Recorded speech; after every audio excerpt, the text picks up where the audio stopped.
સુરત જિલ્લાના માંડવી તાલુકાનું કૃષિ મંગલ હોલ ખાતે આદિજાતિ વિકાસ મંત્રી કુંવરજીભાઈ હળપતિના હસ્તે સામુદાયિક હેતુ માટે એક ટેન્કરના 2.5 લાખ એમ કુલ રૂપિયા 20 લાખના ખર્ચે પીવાના પાણીના 8 ટેન્કરોનું આદિજાતિ વિકાસ રાજ્યમંત્રીના હસ્તે લોકાર્પણ કરવામાં આવ્યું હતું।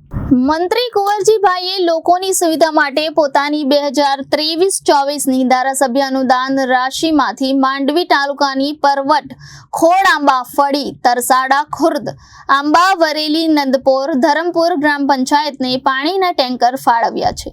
આ પ્રસંગે મંત્રીશ્રીએ જણાવ્યું કે આરોગ્ય, શિક્ષણ, પાણી, રોડ, રસ્તા, રહેઠાણ સહિતની પ્રાથમિક સુવિધાઓ રાજ્ય સરકારના નેજા હેઠળ સતત વધી રહી છે।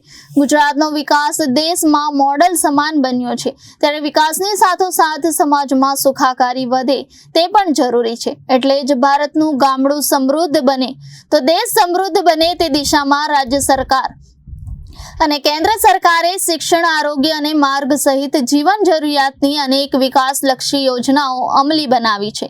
ગામડાઓના વિકાસથી દેશના વિકાસનું ધ્યેય રાજ્ય અને કેન્દ્ર સરકારે રાખ્યું છે। તેમણે વિકાસની દિશામાં ભારતને આગળ વધારવાનો આ યોગ્ય સમય છે એમ જણાવી વર્ષ 2047માં ભારત દેશ સંપૂર્ણ વિકસિત બને તે આપણું સૌનું લક્ષ્ય અને સંકલ્પ હોવા જોઈએ એમ ભારપૂર્વક કહ્યું હતું। વધુમાં મંત્રીશ્રીએ કહ્યું હતું કે વડાપ્રધાન શ્રી નરેન્દ્ર મોદીની પ્રેરણાથી સિકલ સેલ એનિમિયા મુક્તિ મિશન શરૂ થઈ ચૂક્યું છે, જેમાં સૌએ સાથે મળીને આદિજાતિ વિસ્તારમાંથી સિકલ સેલ એનિમિયા નાબૂદ થાય એવા ધ્યેય સાથે કામ કરવા હાકલ કરી હતી। આ પ્રસંગે તાલુકા વિકાસ અધિકારી રવિન્દ્રસિંહ સોલંકી, તાલુકા પંચાયતના પ્રમુખ દિલીપ ચૌધરી, એપીએમસીના ડિરેક્ટર અનિલ વસાવા, મામલતદાર જિલ્લા અને તાલુકા પંચાયત સભ્યો, સરપંચ એસોસિએશનના પ્રમુખ, વિવિધ ગ્રામ સરપંચો, અધિકારીઓ, કર્મચારીઓ સહિત ગ્રામજનો ઉપસ્થિત રહ્યા હતા।